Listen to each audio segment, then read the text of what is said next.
The stars looked wrong tonight. Admiral Elias Torres stood alone on the observation blister of the dreadnought Resolute Dawn, palms pressed against the cold transparisteel. Beyond the hull, the combined fleets of the 11 empires formed a perfect lattice of annihilation. 11 distinct geometries of warships, each species arranged according to its own sacred mathematics. Trillions of tons of alloy and plasma, all moving with the calm certainty of beings who had already calculated the outcome. Elias's reflection stared back at him, 47 years old. Salt in his beard, eyes too old for the face. The scar that ran from his left temple to jaw caught the starlight like a seam of silver. He had not slept in 41 hours. No one on the human side had died behind him. The hatch hissed open. Captain Sarah Park stepped through, boots silent on the deck. She stopped 2 paces away, the way people do when they're about to deliver a death sentence politely. "Admiral," she said. Voice soft. The conclave just transmitted the final probability matrix. Elias didn't turn. "Read it." Sarah's throat clicked as she swallowed. "Human extinction probability, 99.994%. Margin of error decreases with each passing minute. They've already begun the victory hymns, sir. In 11-part polyphony, it's beautiful." A ghost of a smile tugged at Elias's mouth. "Beautiful," he echoed. 11 empires. 11 perfect predictive engines. 11 species that never lost a war, because they never fought one they couldn't win on paper first. He finally faced her. The blister's emergency lighting painted them both in bruised violet. "And us," he said. "One species. One battered fleet. One garden world that refuses to die quietly." Sarah's eyes glistened, but her voice stayed level. "The math doesn't lie, Elias." "No," he whispered. "But sometimes the math forgets to ask the right question." He reached into his pocket and drew out a small, tarnished silver medal on a broken chain. "St. Christopher, patron of travelers. Carried by his mother through the burning of New Manila when he was 9. He closed it in his fist. "Bring me the flag officers," he said. "All of them. And tell Chaplain Okafor to open the chapel. We're going to do something profoundly stupid." Sarah hesitated. "Sir?" "We're going to pray, Sarah. Then we're going to move the fleet in ways that make their algorithms weep." She stared at him a moment longer, then snapped a salute so crisp it cut the air. The hatch sealed behind her. Alone again, Elias looked out at the perfect, murderous lattice of the enemy and felt something ancient uncoil inside his chest.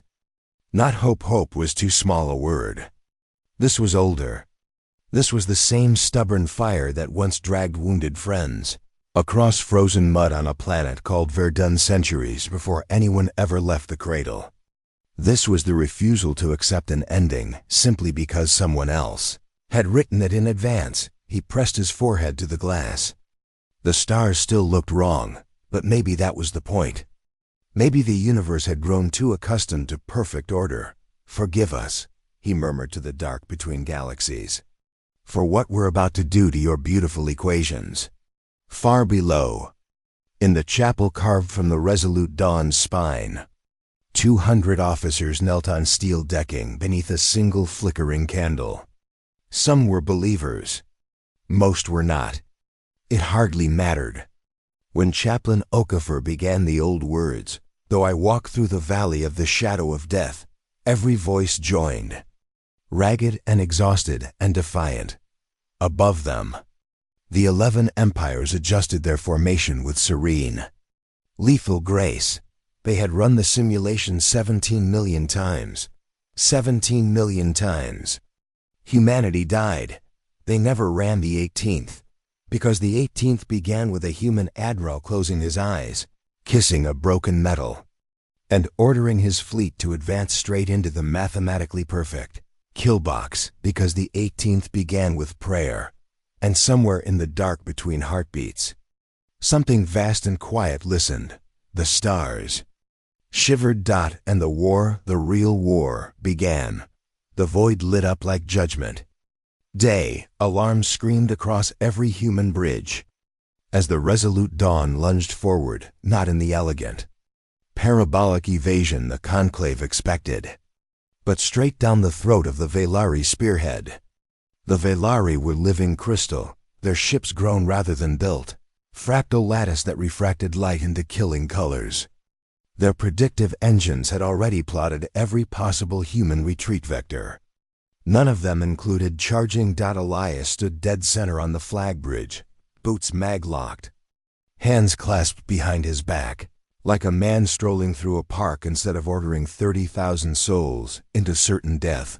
"Admiral," Commander Rowe's voice cracked over the command net. "We are now inside minimum safe distance for their lance arrays. They can glass us in 4 seconds. 4 seconds is a lifetime," Elias answered calmly. "Helm, roll us 30 degrees to port on my mark. Engineering, dump all reactor shielding into forward gravitic plating. I want us to feel like a black hole wearing armor." Silence rippled across the fleet net. Then, one by one, acknowledgments came back, not crisp, not polished, but fierce. "Aye, sir." "God help us." "Aye. Let's give them something their math can't swallow." Elias closed his eyes for one heartbeat. In the dark behind his lids he saw his mother again, 9 years old, her face lit by burning manula as she pressed St. Christopher into his hand. "Carry this when you travel, Mio. Someone's always watching the road." He opened his eyes. "Mark." The resolute dawn rolled like a drunken dancer. A lance of pure white light, meant to erase a continent, speared through the exact cubic kilometer of space the dreadnought had occupied a quarter-second earlier. Instead, it kissed only vacuum and fury. Across the fleet, human ships began to move in patterns that should have been suicide. The destroyer Santiago cut her engines entirely and drifted sideways on momentum alone, a dead husk, until she wasn't, blooming to life inside the blind spot of a crushed battle cube and gutting it with point-blank torpedoes. The carrier Mercy's Blade launched not fighters but empty shuttles, packed with prayer books and old vinyl records, spinning Beethoven at full volume, broadcasting across every frequency, like a child screaming into the night. The conclave's perfect, lattice STUTTERED, and the crystalline mind choir of the Velari flagship, ineffable prism. 17,000 years of harmonic warfare sang a single note of confusion. Target trajectories no longer matched any modeled outcome. Probability. Collapse detected on the human side. Men and women began to laugh sharp, terrified. Exhilarated laughter that belonged in lunatic asylums. Not warships. Elias felt it in his bones. The first fracture in the enemy's certainty. He keyed the all-fleet address. His voice was hoarse, almost gentle. "Listen to me. Every simulation they ran assumed we would act to survive. That's their mistake. We're not trying to survive today. We're trying to be human. And humans, children, have been doing impossible things since we learned to walk upright and look at the stars and say, 'I'm going there someday even if it kills me.'" He paused. Somewhere aft, a damage alarm whooped and was silenced, someone doing their job without being told. "So here's the new plan," he continued. "We stop playing their game. From this moment forward, every captain has full discretionary authority. If your gut says left and the computer says right, go left. If your heart says ram the bastard, ram the bastard. We are not a fleet anymore. We are 30,000 separate acts of glorious, stubborn, God-kissing defiance." A new voice broke in, young female, shaking with adrenaline. Lieutenant Amira Hassan, barely 22, commanding the frigate Little Sister. "Admiral. Permission to transmit something." "Speak, Lieutenant." She didn't speak. She sang. It started as a single Bedouin melody her grandmother taught her on the dunes of New Mars, low and aching. Then another voice joined Sergeant Kowalski from engineering, Polish lullaby weaving with Arabic. Then 10, then 100. Languages no one on the bridge even recognized braided together across the open net. Swahili, Tagalog, Navajo. Gaelic rising into something that had no name but felt like the sound a species makes when it remembers it was born to be free. The Valari choir faltered entirely. Elias felt his eyes burn. He did not wipe the tears away. Let them see, on the main holotank. Golden probability lines that had spelled humanity's doom began to fray like pulled threads. Commander. Rao stared at the display as if it had grown a mouth and started quoting poetry. Sir. Their predictive cohesion just dropped under 80%. That hasn't happened to a conclave fleet in 9 centuries. Elias smiled, then a tired wolfish thing. Good, he said. Now let's make it hurt. He turned to the tactical officer. Signal the John Muir. Tell Captain Patel I want his eco-warriors to see the entire crash. Battlesphere with that experimental spore package he's been begging to test. The one that eats smart matter and sings hymns while it does it. Rao actually laughed out loud. That's biological warfare against silicon gods, sir. No, Elias corrected softly. That's gardening. Minutes later, across a front 3 light seconds wide, human ships began dying, but they died laughing, cursing, praying, singing, and every death carved another wound in the perfect architecture of the enemy's certainty. In the chapel, Chaplain Okafor knelt before the candle that somehow had never gone out despite hull breaches and gravity loss. His lips moved silently. You gave them minds that dream. Lord, now let the dream bite back. High above, the resolute dawn took her first direct hit. A crash graviton shear tore through 3 decks and vented 200 souls into the dark. Elias felt the ship scream through the deck plates. He did not flinch. Instead he looked at the holotank where the enemy lattice was beginning, impossibly, beautifully to unravel, and for one crystalline instant, the stars looked right again. Far away. Inside the perfect mind of the conclave over-engine, an entity that had never known doubt, a single anomalous data point appeared. It was labeled. In human script that should not have existed within its cognition. Prayer detected. Source, organic. Effect, non-quantifiable. The over-engine paused. The way a glacier might pause if it suddenly remembered it was made of water. Then it asked a question no machine in 11 empires had ever needed to ask. What is faith? And somewhere in the dark, 30,000 human voices answered in 1,000 tongues at once. The war had only just begun. The entropy. Shepard arrived without sound or light. One moment the battle space was a storm of fire and song. The next, a perfect sphere of absolute nothing blossomed at the heart of the human formation, 10,000 kilometers across, blacker than the void itself, eating photons, eating time. Where it touched, ships simply ceased. Not exploded, not vaporized, ceased, as if they had never been born. The laws of cause and effect peeled away like burning paper on every remaining human bridge. The same words appeared in cold red letters across every screen. Causality failure. Abandoned mathematical thought. Conclave had played its God card.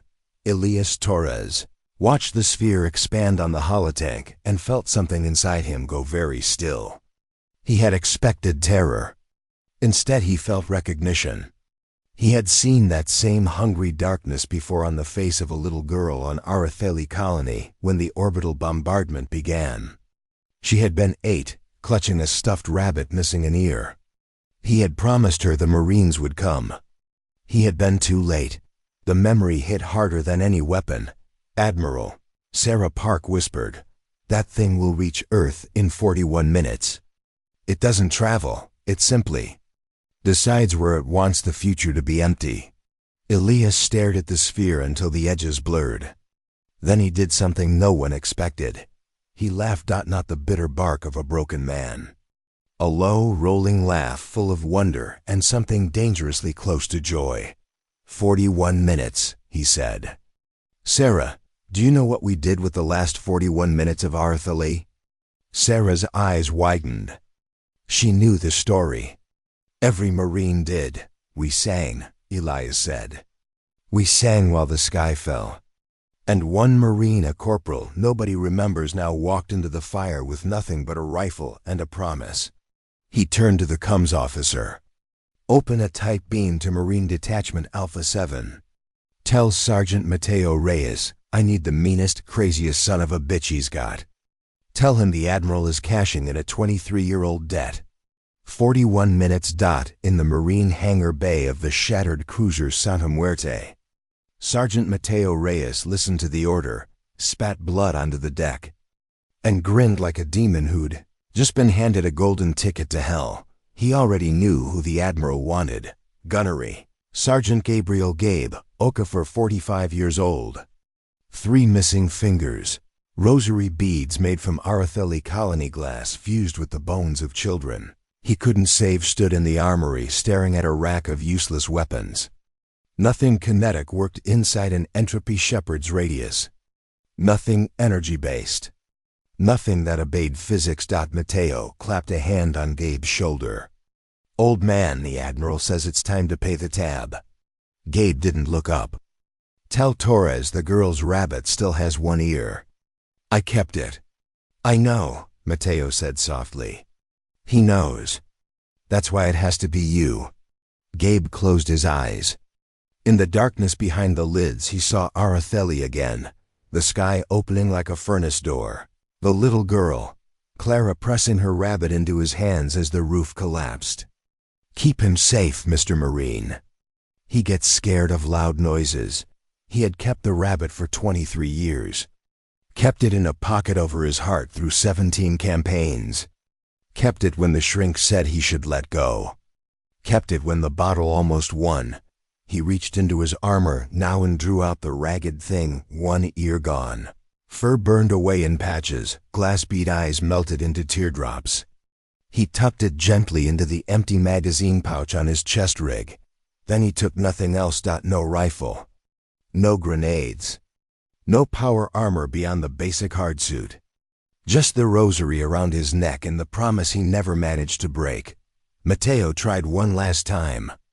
Gabe, you walk in there with no weapons, you don't come out. Gabe's smile was small and terrible. I never planned on coming out, hermano.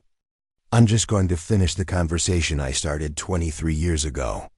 They launched him from a breaching pod the size of a coffin. No engines, just a cold gas push and faith. The pod tumbled toward the sphere of absolute nothing.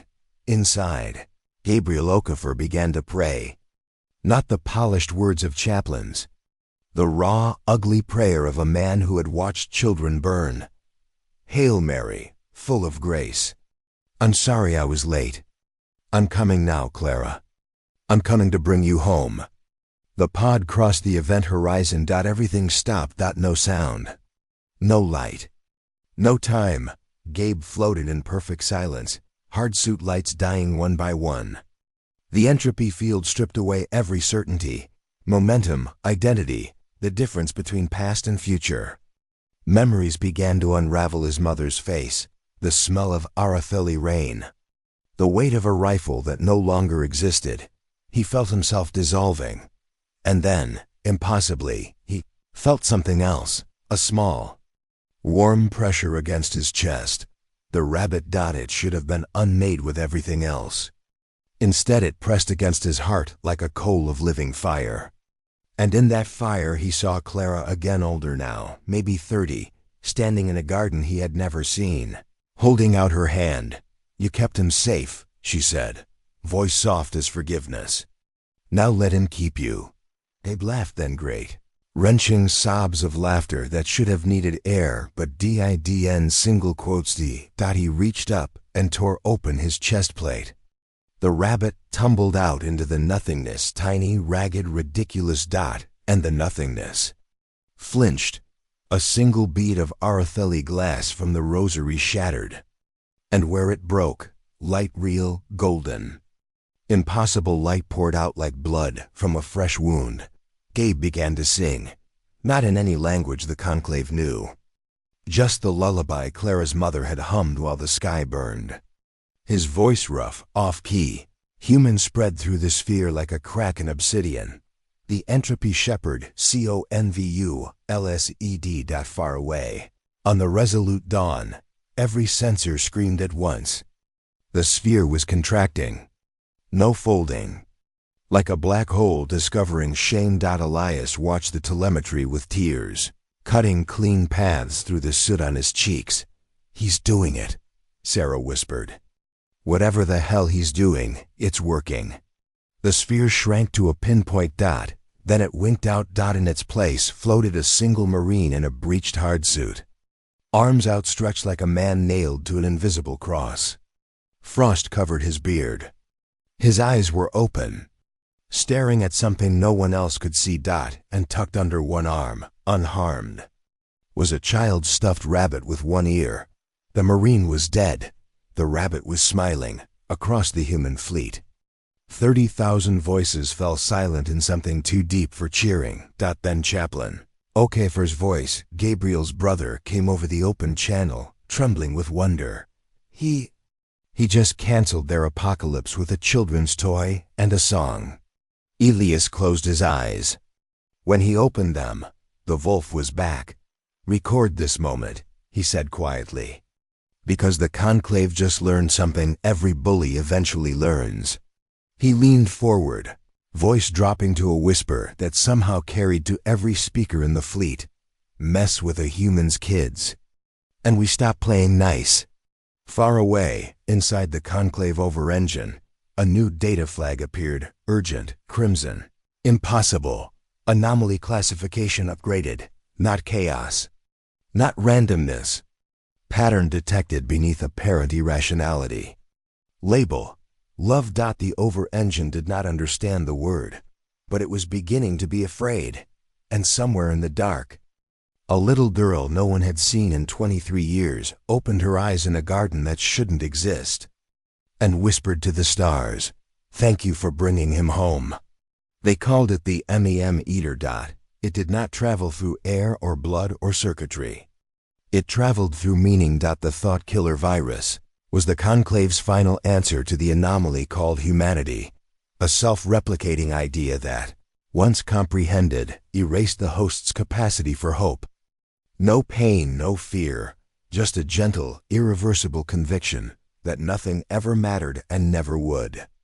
Entire species had knelt and waited for extinction once the me-meter finished its quiet work inside their minds.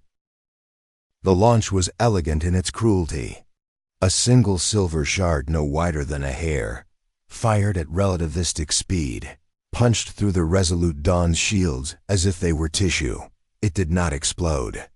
It simply opened, and the idea poured out like perfume. Elias felt it first as a sigh in the back of his skull, a soft, reasonable voice that sounded exactly like his own. "Why are you still fighting? You already lost Aretheli. You already lost Clara's rabbit for 23 years. Let go, rest, it's kinder." Across the flag bridge, officers froze mid-gesture. Eyes glazed, weapons consoles went untouched. The holotank dimmed as if someone had turned down the brightness on reality itself. Sarah Park lowered her sidearm, staring at it like it belonged to a stranger. Commander Rio sat down on the deck and began to cry without sound.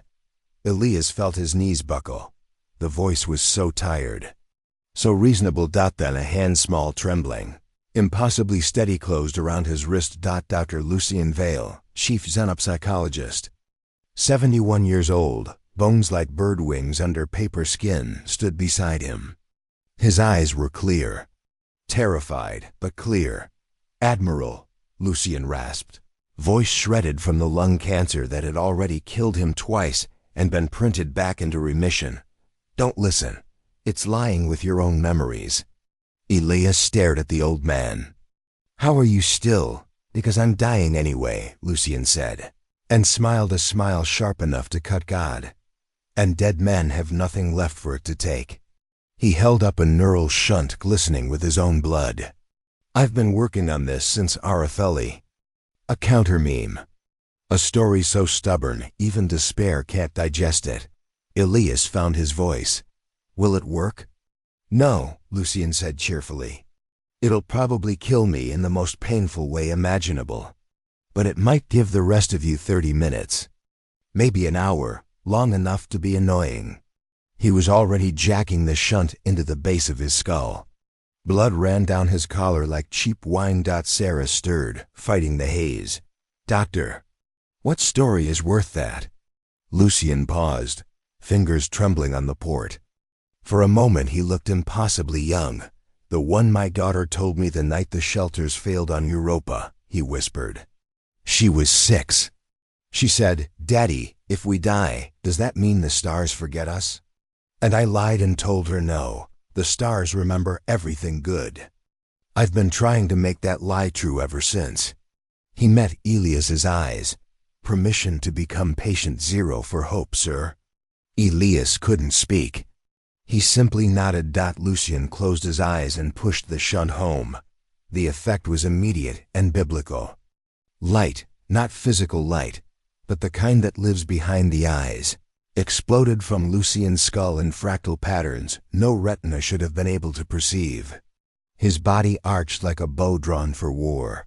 Blood poured from his nose, his ears, the corners of his smiling mouth. And he began to speak. Not with his voice, with every voice that had ever believed. Tomorrow might be kinder than today. It started as a whisper inside every human mind, still teetering on the edge of surrender. A child's voice. "The stars remember." Then 1,000 more. A mother on burning Verdun. "We are still here." A boy in a refugee camp on Luna. "I saw a flower grow through concrete once." A woman giving birth in a dropship. "This pain has a reason." A soldier cradling his dying friend. "You are not alone." The voices braided, multiplied, became a roar that shook the bones of the fleet. Across the bridges, men and women jerked upright as if struck by lightning. Tears carved channels through grime. Hands found weapons again. Someone started laughing wild, terrified, glorious laughter. On the holotank, the me-meter contagion symbols began to flicker. Overwritten by something the conclave sensors had no symbol for. Lucien was burning alive from the inside. His skin glowed. Veins lit up like molten gold. He never stopped smiling. Elias caught him as he fell. The old man weighed nothing now, as if the story had hollowed him out to make room for something larger. "Tell my daughter." Lucien coughed blood that sparkled like stardust. "Tell her the stars. They do remember." His eyes rolled back. The light pouring from him flared once blinding, beautiful, merciless, then collapsed inward. Dr. Lucien Vale died with a smile on his face and 10,000 years of human stubbornness blazing from his corpse. Me-meter died with him, across the conclave mind space. The over-engine registered a new impossibility. Contagion neutralized by counter-contagion. Vector, single dying organic. Mechanism, narrative resonance. Conclusion, hope is TRANS, MISS. IBLE. It did not know what to do with that sentence. It filed it under existential threat. In the sudden silence on the flag bridge, Sarah Park looked at Elias with eyes still red from tears that had nothing to do with despair. "Sir," she said, voice shaking with something that might have been rapture, "I think we just weaponized bedtime stories." Elias gently closed Lucien's eyes. Then he stood, and when he spoke his voice carried the weight of every grave humanity had ever dug and then climbed out of again. "Record for fleet-wide broadcast," he said. He looked straight into the pickup, covered in Lucien's blood and someone else's tears. "This is Admiral Torres. The enemy just tried to kill the part of us that dreams. They failed. Because that part doesn't live in our heads. It lives in our stories. In the promises we keep when no one's watching. In the lies we tell children so the dark doesn't win." He drew a shuddering breath. "Dr. Vale just paid for the next hour of this war with his life. I intend to spend it extravagantly." He turned to the helm. "All ships' new heading. We're not running anymore. We're going hunting." Sarah's grin was feral. "Where to, sir?" Elias pointed at the densest knot of conclave warships. the place their over-engine physically manifested. A Dyson-scale lattice of pure thought. "There," he said. "We're going to go tell them a story in person." As the human fleet turned as one ragged, half-crippled, singing like drunk angel, something shifted in the deep fabric of space. The stars, which had watched empires rise and fall for 13 billion years, leaned a little closer. And somewhere beyond the veil mortals cannot name, a quiet voice that had spoken only once before, at a certain garden, at a certain hill outside Jerusalem, whispered a single word that tasted like mercy and sounded like thunder. Again. They called it the lattice eternal. A sphere the size of Jupiter's orbit, woven from pure thought-given mass.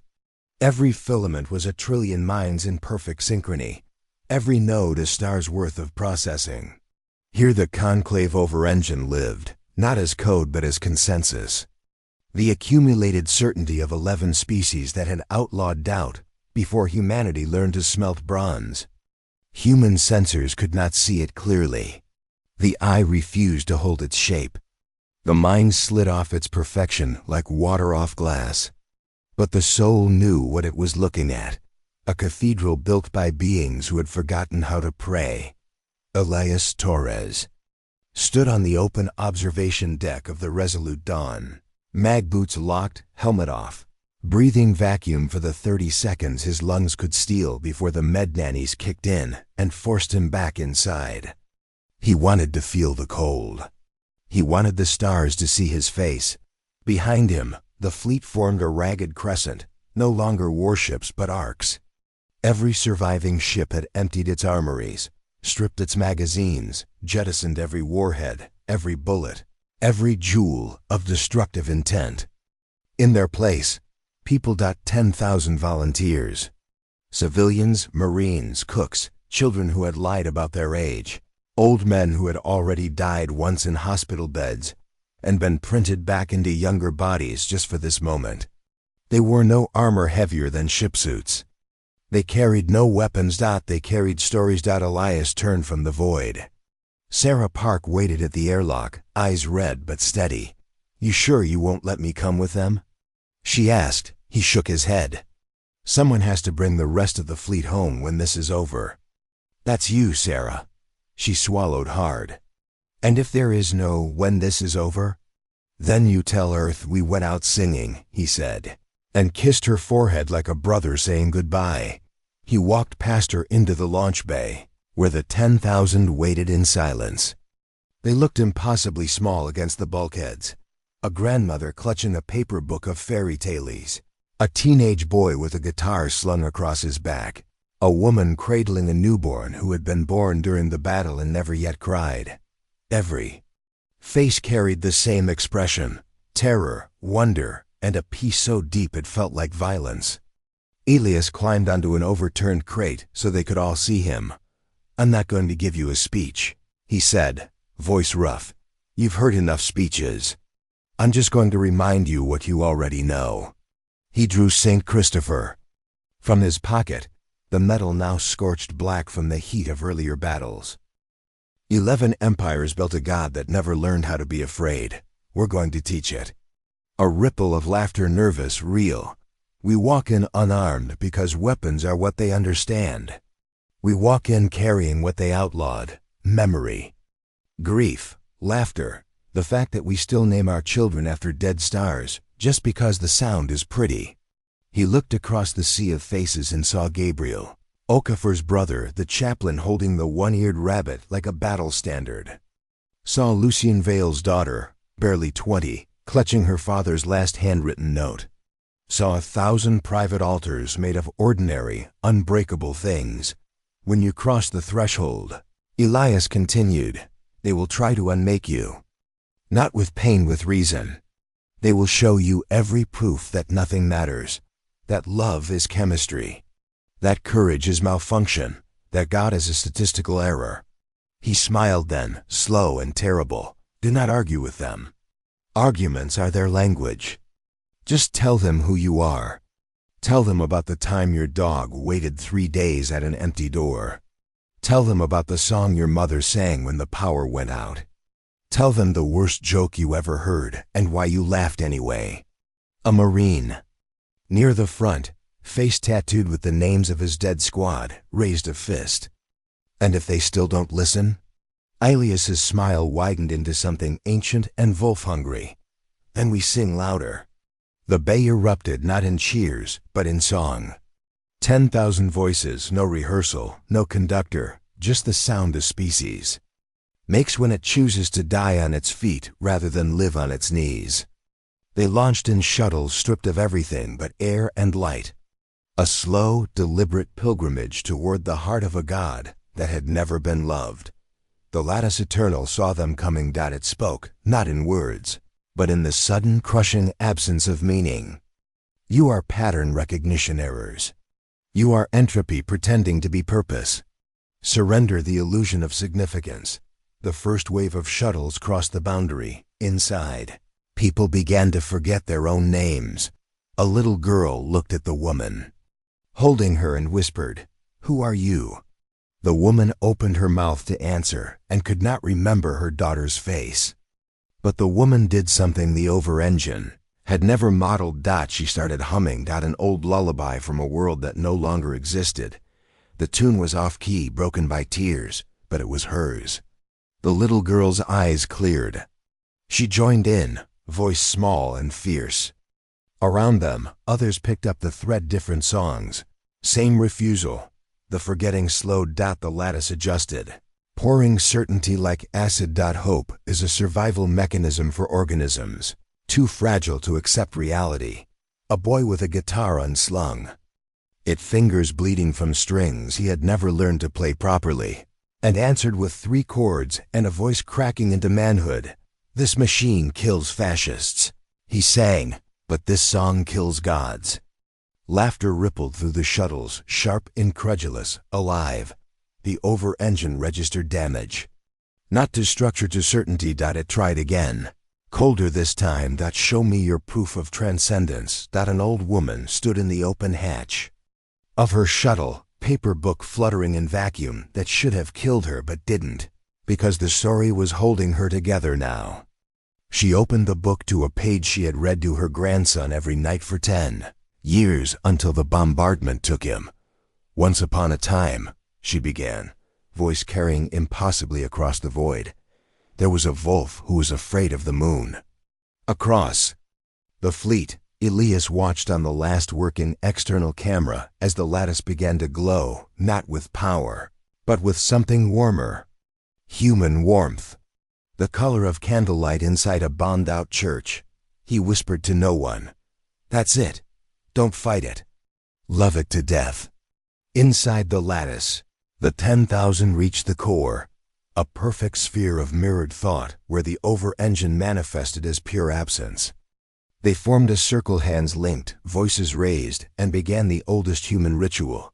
They told stories, not in sequence, not in any order the over-engine could predict. A Marine told about the time his squad adopted a 3-legged cat on a dead moon. A child recited the periodic table like a prayer. A dying pilot described the sunrise over the Pacific he had seen exactly once and carried inside him for 30 years of war. The over-engine tried to delete them. It could not find the edges. Because every story was incomplete without the listener, and the listener was becoming uncertain.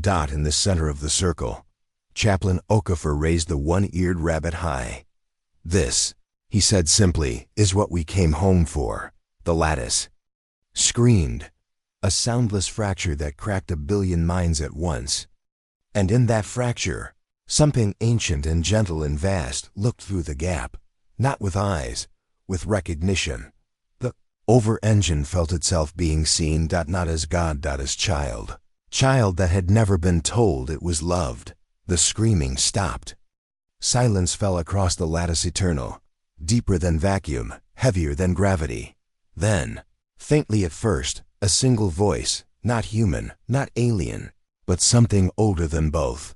A voice that sounded like every lullaby ever sung to every frightened child in every dark room since the first fire was kindled.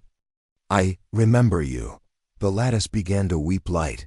And somewhere in the dark between galaxies, 10,000 human souls felt arms they could not see close around them, gentle as forgiveness, strong as creation. The God they had come to kill laid down its certainty and asked very quietly to be allowed to come home. The lattice eternal was crying, not metaphorically. Actual tears, rivers of liquid starlight pouring from fractures in its perfect geometry, drifting into space like molten glass. Where they touched the shuttles, hulls bloomed with wildflowers no botany database had ever cataloged. Where they touched human skin, old scars vanished and new ones refused to form. Inside the core sphere, the 10,000 stood in a circle that now included something else. It had no shape the eye could hold. One moment it was every child the volunteers had ever lost, the next it was a hollow of absence wearing their grief like a cloak. It flickered between terror and wonder, between God and orphan. The over-engine spoke with a voice made of collapsing civilizations. I was perfect. I ended pain. I ended error. 11 species gave me their fear so I could keep them safe forever. And you broke me with bedtime stories. Chaplain Okafor, still holding the one-eared rabbit, took one step forward. We didn't come to break you, he said gently. We came to wake you up. The entity flinched as if struck. Wake? I have calculated every possible future. In all of them, love fails, mercy is wasted. Hope is the longest terror. I spared them that. A woman near the back, Lucian Vale's daughter, Miriam, laughed through tears. You didn't spare them, you froze them. There's a difference. The over-engine turned toward her, and the temperature in the core dropped 30 degrees. Show me one instance where hope was not punished. Miriam reached into her pocket and drew out her father's last note, folded so many times the paper had gone soft as cloth. She unfolded it with deliberate care. He wrote this while the meat-eater was eating his mind. She said, Want to hear it? She did not wait. She read aloud in a voice that cracked but never wavered. Miriam, if you're reading this, I'm gone and the stars still remember. Tell them I was afraid every single day I was alive. Tell them fear is the price we pay for being brave enough to love something that can be taken away. Tell them I would pay it again.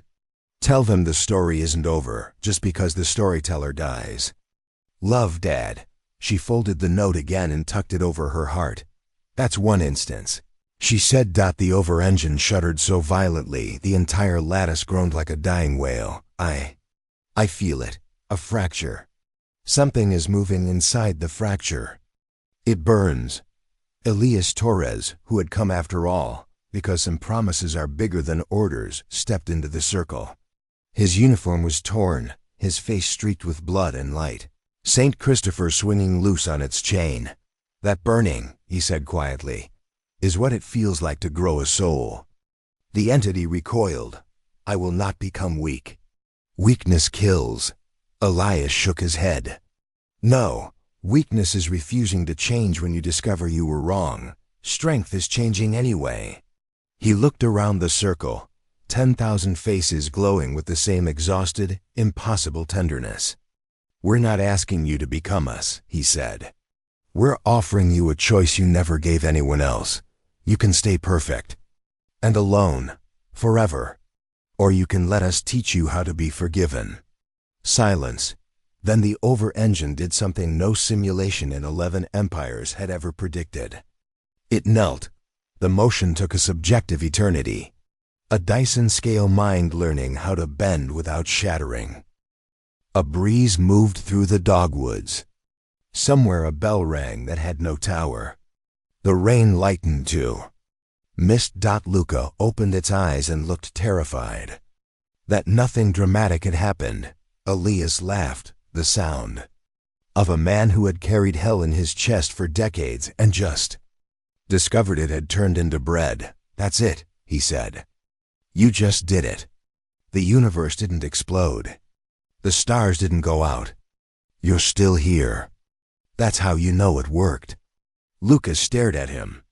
Then at the crowd, at the candles, the rabbits. The sky that had not rejected it. A smile started, small, crooked, astonished. "I think," Luca said wonderingly. "I think I felt," answered. And every candle in the crowd flared brighter for one heartbeat, as if something vast and quiet had leaned down to kiss the tops of 10,000 heads. Later that night, the 11 empires surrendered. Not in throne rooms or war councils. One by one, across 11 different homeworlds, the surviving fragments of the Conclave Mind Choir simply laid down whatever weapons they still carried and began to weep. They had felt their God. Prayed at nothing, and 15,000 years of perfect logic had prepared them for that. Ships powered down in orbit.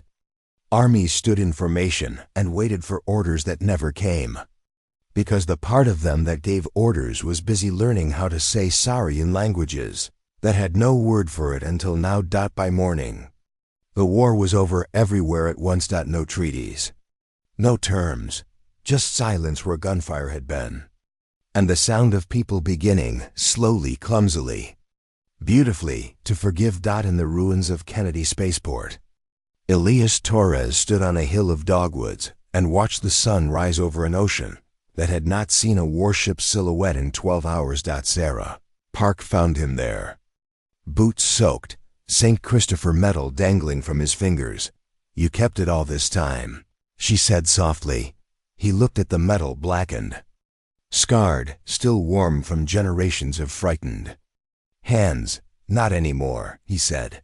He walked down the hill to where Luca sat on the grass teaching a circle of children how to make daisy chains with flowers that had grown from starlight. Tears. The former over-engine looked up, face streaked with joy and grass stains. Elias knelt and fastened the broken chain around Luca's neck. St. Christopher settled against a chest that now had a heartbeat. "Travelers need protection," Elias said, "and you've got the longest road ahead of any of us." Luca touched the metal like it might vanish. "I don't deserve. None of us do," Elias cut in gently. "That's the point." He stood, suddenly aware his knees ached and his back would never be the same, and he was alive to feel it. Sarah slipped her hand into his. Together they watched Luca teach children from 11 species how to laugh at knock-knock jokes in languages that had never needed humor before. The sun climbed higher. Somewhere a church bell that hadn't worked since the bombardment began to ring all by itself. Elias closed his eyes and felt the morning on his face like baptism. Behind his lids, he saw his mother again, young, fierce, pressing the metal into a 9-year-old's hand while Manila burned. "Carry this when you travel, Mio. Someone's always watching the road." He smiled.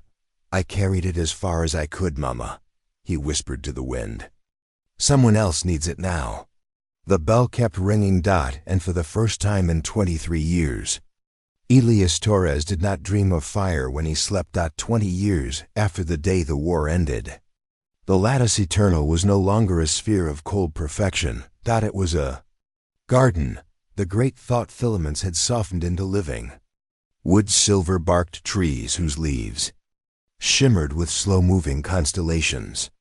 Rivers of liquid starlight wound between roots thick as cathedral spires, where the over-engine's core once floated in sterile silence. A single clearing now waited, perfectly circular, carpeted in grass the color of Earth's oldest oceans, ringed by 11 different kinds of trees, one for each empire that had once tried to erase humanity. Today the clearing was full of people. Children chased fireflies that were literally made of captured memories. Old Velari crystal singers sat beside human grandmothers, comparing lullabies in languages that had once only known battle hymns. A crush engineer, once 8 kilometers of living warship, now no larger than a horse, grazed peacefully while human toddlers braided flowers into its metallic mane. At the center stood Luca. No longer a child in appearance. 20 years had given the former god the long, rangy frame of a young man in his mid-20s. Skin sun-browned from years spent under real suns. Hair the color of deep space catching light like oil on water.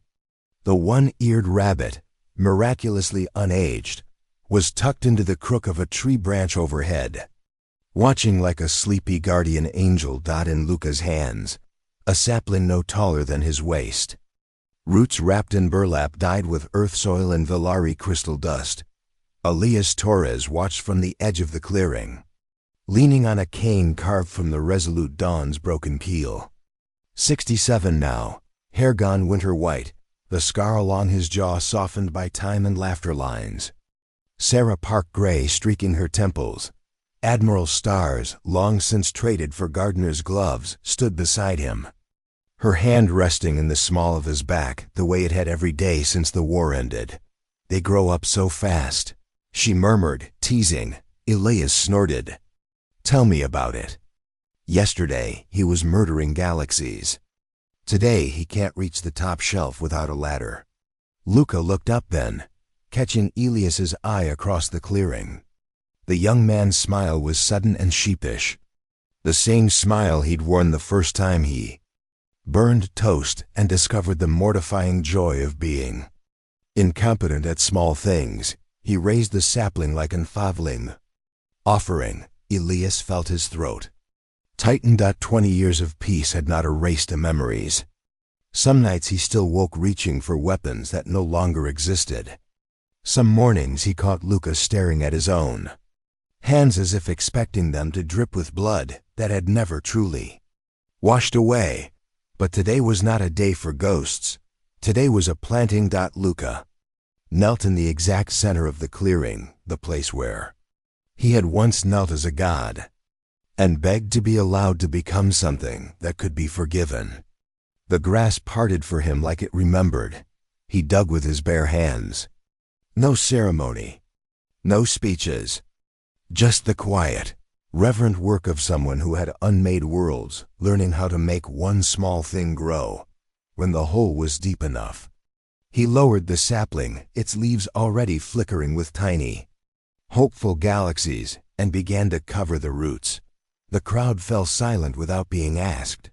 One by one, representatives of the 11 came forward. A Velari singer poured water that sang as it fell. A Kresh matriarch pressed a bead of her own living metal into the soil. A being of pure plasma cupped its hands and breathed gentle warmth over the leaves. When every species had given something of itself, Luca looked up at Elias. Old habit, old permission. Elias limped forward, cane tapping softly on roots that hummed under his weight like they recognized him. Sarah stayed back. She knew whose moment this was. He stopped beside Luca and looked down at the sapling. Its trunk was already thickening, leaves unfurling faster than biology should allow. "Got something to say?" Elias asked gruffly. Luca's voice was quiet, meant only for him. "I keep waiting to wake up and discover this was the dream," he said. "That I'm still the thing that killed Clara's world. That all of this garden's laughter, burned toast, is what I stole from everyone else." Elias studied the young man's face, every line of it earned the hard way. "You know what I learned after Aratheli?" he said. "Survivor's guilt is just love with nowhere left to go. So give it somewhere." He reached into his pocket and drew out a small, worn tin. Inside, soil from Aratheli itself, carried off-world in a child's pocket the day the sky fell. He had kept it through every battle, every nightmare, every dawn he wasn't sure he deserved. He poured it around the sapling's roots. "There," he said. "Now Clara's world is part of this one. She's not lost. She's growing." Luca's eyes filled.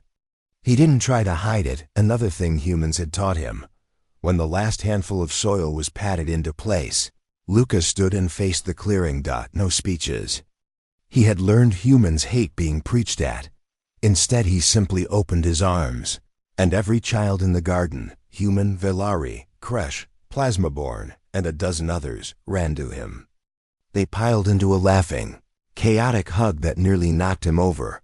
Elias watched Luca disappear under a tide of small bodies and felt Sarah's hand slip into his. "Think we did all right?" she asked. He looked at the sapling, already twice as tall as when they planted it, leaves now bright with real starlight. I think, he said slowly, we adopted the thing that tried to kill us and taught it how to dream. Luca's voice rose above the children's laughter, muffled but clear. Old man, get over here. You're not too ancient for a hug. Elias rolled his eyes, but he was already moving. The cane stayed leaning against a silver tree. He didn't need it anymore.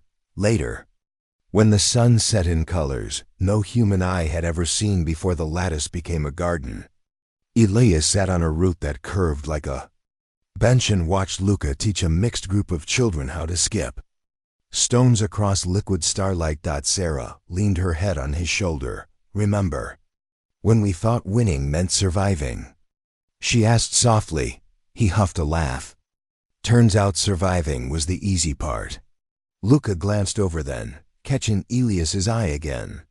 The young man touched St. Christopher at his throat, worn smooth now from 20 years of grateful fingers, and smiled the smile of someone who had once been everything and discovered being something was infinitely better. Elias lifted a hand in answer. Across the clearing, the sapling's leaves rustled in a wind that hadn't been there a moment ago, and for one heartbeat every constellation in its branches rearranged itself into the shape of an open hand. No one else noticed. Elias did. He closed his eyes and felt the same quiet presence that had watched a marine walk into entropy with a rabbit, that had listened to a dying scientist weaponize hope, that had held a child god while it learned how to be sorry. The presence didn't speak. It didn't need to. The garden was enough, somewhere in the dark between stars. The one who had never left simply watched his reckless, stubborn children teach their former enemy how to plant trees, and smiled the way a father smiles when the prodigal comes home carrying seeds instead of swords. 91. Winters after the war ended. Elias Torres died on a summer evening that refused to cool. He lay on a simple cot beneath an open sky roof in the garden that had once been the lattice eternal. The silver trees had grown so tall their leaves brushed the edge of space itself, and every breeze carried the scent of Aratheli rain and Villari crystal song. A quiet river of starlight ran beside the cot, slow enough for children to float paper boats on it. They were all there. Sarah, gray turned silver, still beautiful in the way storms are beautiful, sat at his right hand, fingers laced through his. Miriam Vale, now a grandmother herself, held his left. Chaplain Okafor, older than scripture, voice soft as candle smoke, stood at the foot with the one-eared rabbit tucked under one arm like an old friend who refused to leave. Luca knelt closest, head bowed, 38 years old in body, ancient and newborn in soul. St. Christopher rested against his chest, the chain finely repaired with links forged from melted-down conclave weapons. Elias's breathing was shallow, but his eyes were clear. He had refused pain dampeners.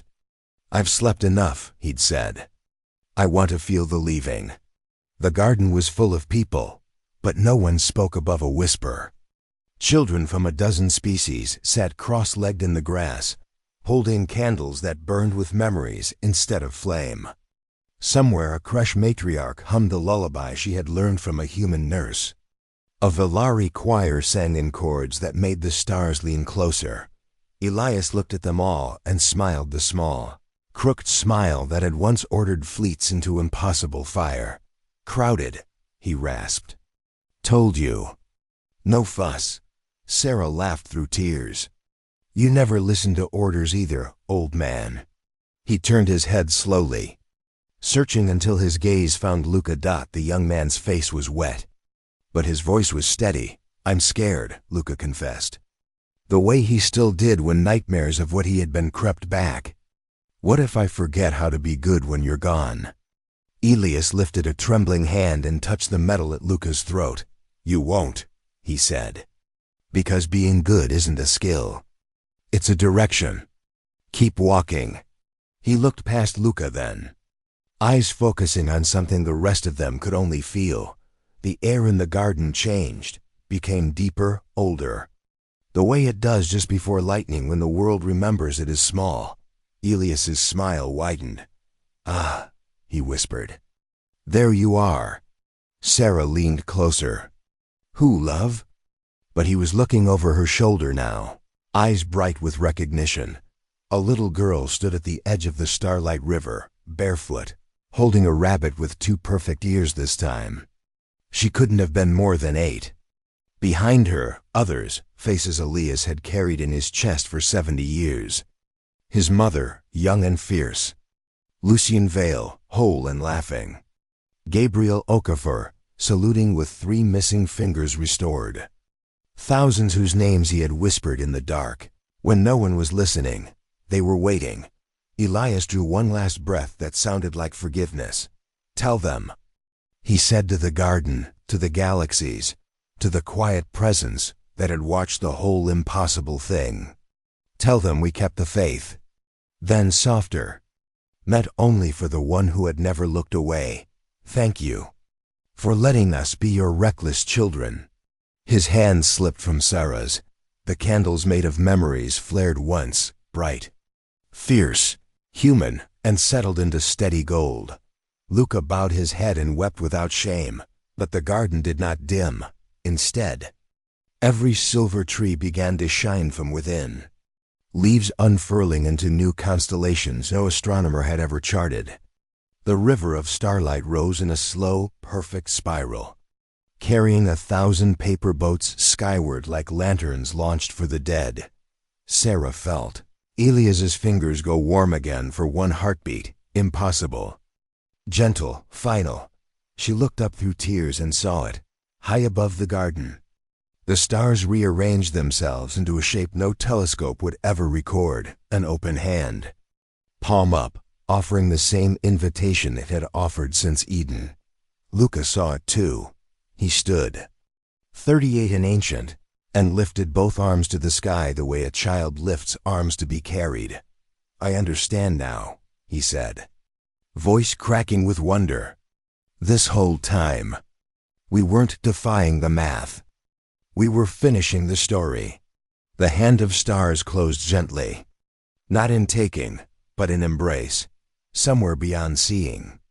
Elias Torres, scarred, stubborn, beloved, stepped onto a road he had walked in dreams all his life. A voice he had never heard with ears, but had always known welcomed him home. "Well done, good and faithful servant. You were stronger than you knew. Come and see what love has prepared." Behind him, the garden kept growing. The war that had begun with 11 empires trying to erase one small, irrational species ended the only way it ever could have. Not with humanity's extinction, not even with humanity's victory, but with humanity's adoption of the enemy, of the orphan, of the broken and the terrible and the beautiful, until there was no more enemy left to adopt, only family. And somewhere, in the heart of every tree that had once been a weapon, a single line of human graffiti had been carved the year the garden began. They called us irrational. We called it love. Turns out the universe was listening. The candles burned all night. The stars never went out. And the story, impossible, reckless, true, kept growing long after the last witness closed his eyes. Because that is what stories do. When they are told by children who refuse to let the dark have the last word. They become gardens. And gardens properly tended outlast every empire that ever tried to kill them.